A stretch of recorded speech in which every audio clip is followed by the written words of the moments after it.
I got a request on YouTube from a user by the name of Legend Parish. And basically, the request is kind of like a high level guide on some of the stuff to run through, how to spend time, some of the best characters to use, some of the best teams, and all that good stuff. So, this is just my opinion, and honestly, I'm going to kind of aim this video towards answering that question. So, if you would like to know my basic ideas as of 3/11/2026, these are my thoughts on some of the characters and things to focus on. As always, in the bottom right corner next to enter, you have this little list thing here, and you can edit this to check the boxes of what you want and what you don't want. I, of course, pick things based upon items that are selected and things that I want to run daily. So I use these and try to auto clear by using that sweep feature on most of this stuff. You are welcome to pause the screen, see some of the things that I run. There are other things, of course, to run too, depending on if you have enough Phoenix Feathers or not. Just kind of look through them and kind of make choices based upon what items you want to get. I want to focus less on that and probably more on teams, but at least high level some stuff, right? Missions, dispatch missions. Make sure you're claiming all the rewards and push this as high as you can. Those are just, they're free rewards. You get them like 2 or 3 times a day. Grab them, claim all, make sure you're dispatching some of the best teams. I've got some videos on it, but definitely do your dispatches.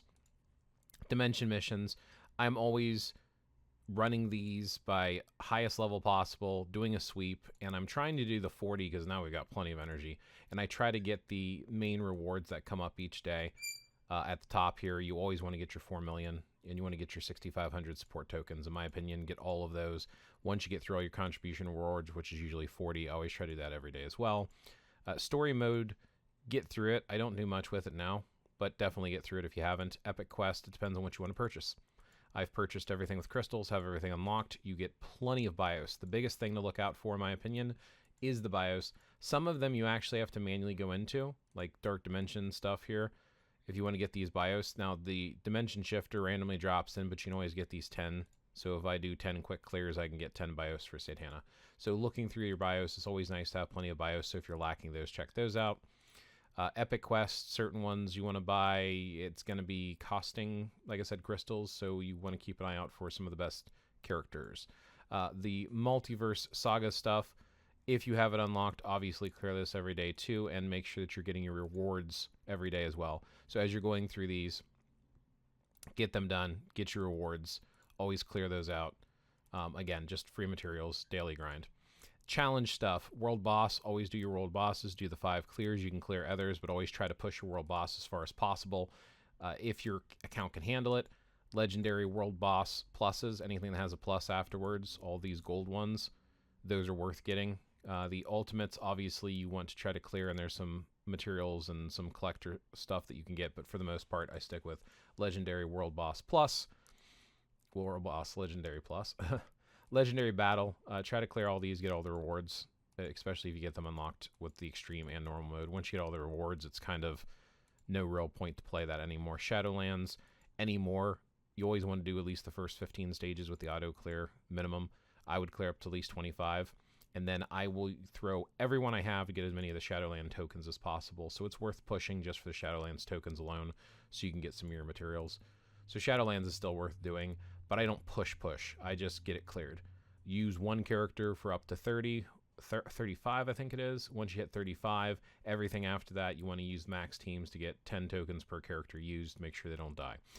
Dimension rifts, you usually want to do this with an alliance. You want to try to do mythic rifts. Get your 2 clears a day. You want to get your available rewards and collect those. So definitely worth doing rifts, especially if mythics pop up. Just be aware of what's going on. Zombie survival, push as high as you can. Even if you can only do super low, you know, getting anything, you're getting, again, tokens and stuff, so you want to go through those as well. Most of these, like I said, you can save in that little icon on the top first screen. I'm trying to go through this quickly. Timeline battle, if you have even a basic team built up, run through all of these. Timeline battle, Otherworld battle, there's no reason not to do it. It's just free clears. I'll talk about PvP characters versus PvE once I go through the characters here in a minute. The team battle arena, again, set that up, same thing. So you, like, run through all of this, basically. Alliance battle is my favorite. Always clear all 3 if you can. Alliance conquest, depends on if you're in an alliance or not. Do what you can when you can. At the very least, go receive rewards, but it's better if you can try to help your alliance out. Same thing at the alliance tournament, whether or not you can get into it. GBR, what I like to do is wait till I have at least 100 boost points, and I'll run this at 100 twice at least. Get all of your Souls of the Faltine. There's no reason not to get these. If you can, push Dormammu. Do as high as possible. Get all of your souls every day. If you get all your souls, that's fine. For me, that's 3 runs. 2 runs of 100, and then an additional run. And if I have boost points, I usually spend them here. So you also want all your P card tokens. So that's very important to be clearing your GBR. World event. I mean, when it pops up, go ahead and run it. It pops up multiple times. No reason not to. A lot of the stuff can be auto-played or swept, so it shouldn't eat up all of your time. On an average day, I think I spend maybe about 2 to 3 hours. If I'm taking my time and streaming, I can spend up to 4 hours playing per day. And then just make sure you're grabbing all your rewards and stuff. They've made it a lot easier to find out where those are at. The cards, always craft your cards together and upgrade them. The ISO 8s, a lot of people will sell them, or you can combine them, try to keep them low, but you mostly want to start stockpiling in 6-star boosts, both for your cards as well as your ISO 8s. So the cards, same thing. You can get P cards as well as the boost cards. Getting them up to 6-star and then converting them will save you space. But having options for rerolls is important. Always dismantle these. If you do not have artifacts equipped on all your characters, you want to at least throw a tight match on them. And if it is an actual, like an artifact, like if it's actually, Jean Grey's artifact, give the actual artifacts to the characters, especially on certain ones. The Uru, only combine these when you have an event going on. Same thing with the swords here.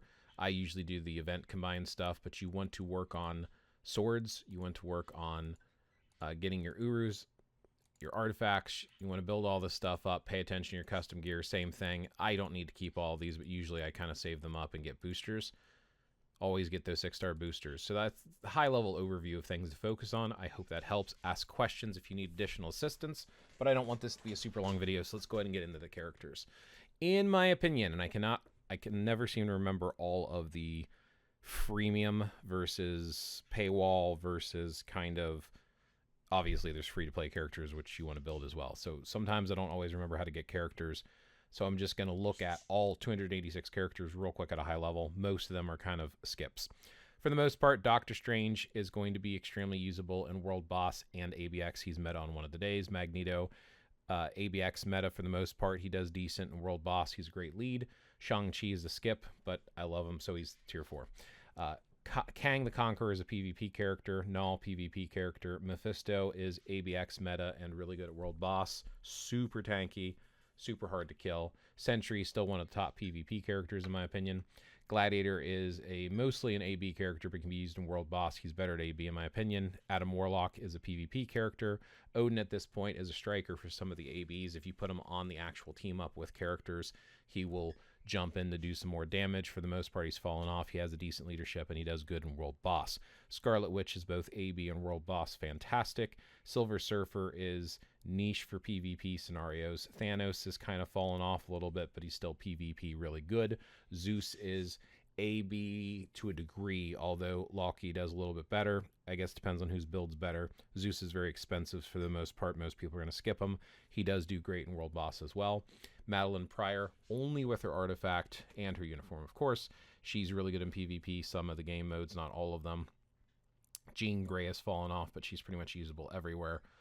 The Mr. Fantastic, for the most part, is a skip, but he has a great leadership ability. He's not bad. He's just, I don't think he's like top of any of the areas, so I would probably skip him for right now. Wolverine is fantastic in PvP. He does okay in World Boss. Beta Ray Bill is pretty much a lead/support, but he does great in World Boss. Cyclops is pretty much a lead support. Gambit is AB meta, and he's very much usable in World Boss, but he can be a little bit trickier in World Boss, especially higher stages.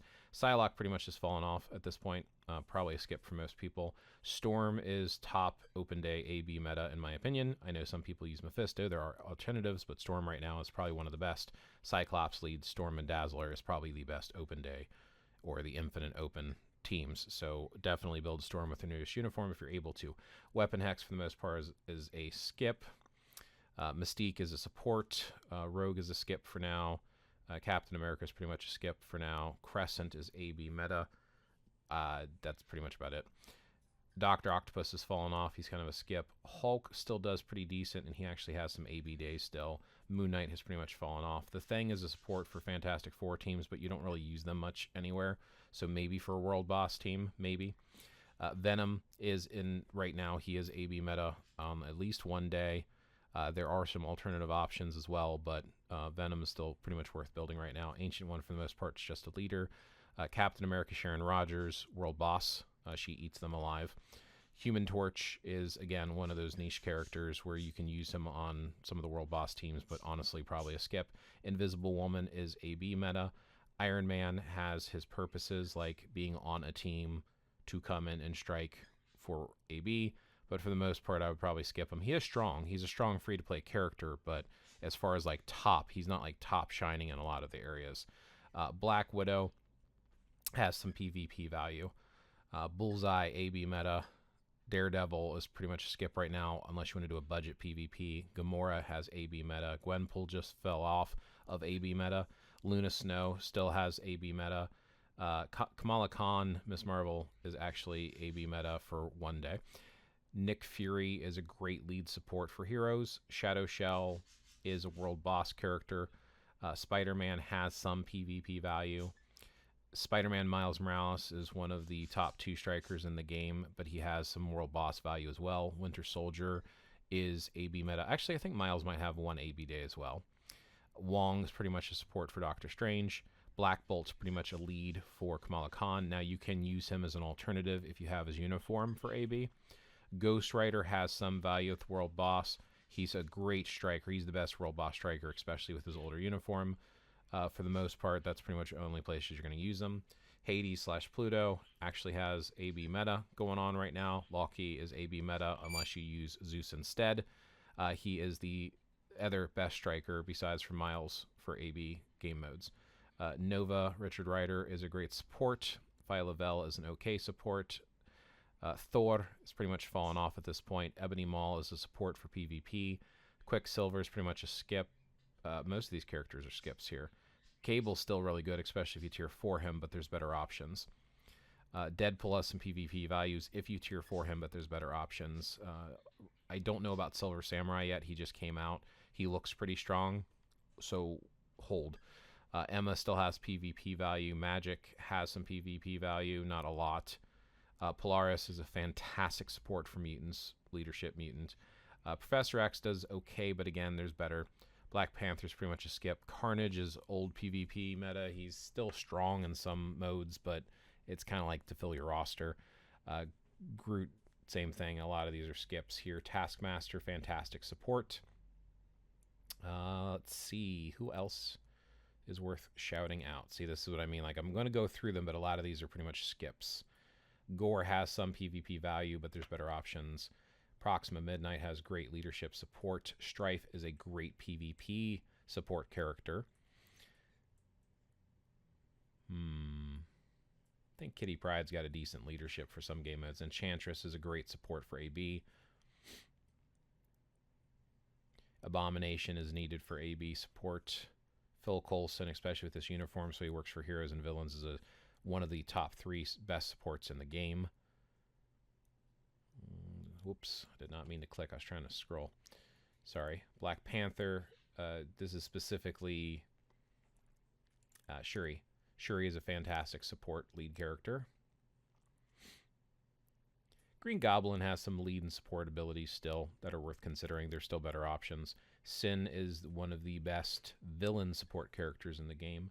White Fox, for characters with leadership like Luna Snow, she is the best support in the game. Yondu is a fantastic support for Universal. I think it's Universal Alien. I can't remember off the top of my head. I'd have to check, but I don't want to pop open all the characters. Morgan Le Fay has some support utility. She's fallen off in AB days. There's better ones and replacements. Ronan has leadership support for AB as well, but I don't use him as much anymore now. There's better characters.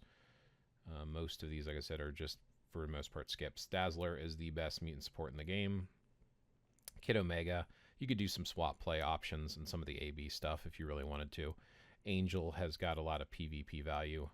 Not a ton, but mostly for, like, not timeline, for some of the other PvP game modes. X-23 fell off. Ares has some value on some teams. American Chavez has some PvP value. Ares for AB on some teams. I don't use him myself, though. Ironheart has support ability for World Boss.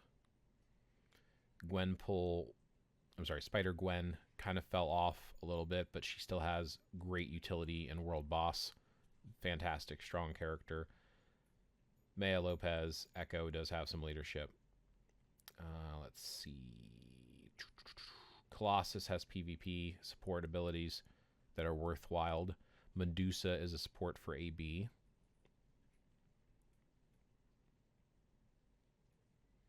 Athena has some support for AB. Iron Fist makes for a great budget PvP team, as does Luke Cage and Jessica Jones. Daredevil, of course, in there too. I would say Jessica Jones, Luke Cage, and Daredevil over using Iron Fist's leadership. And then M'Baku, especially if you have his artifact, is a fantastic support. Nebula Nova kind of fell off. Civ is calling it fall off, but she has a leadership support. Valkyrie is with Coulson, and Valkyrie are probably two of the best supports in the entire game. So Valkyrie, especially if you can get the artifacts. Sin's artifact, Valkyrie's artifact, to get those artifacts. M'Baku, they make them all better support characters. Dazzler's artifact does as well. Let's see.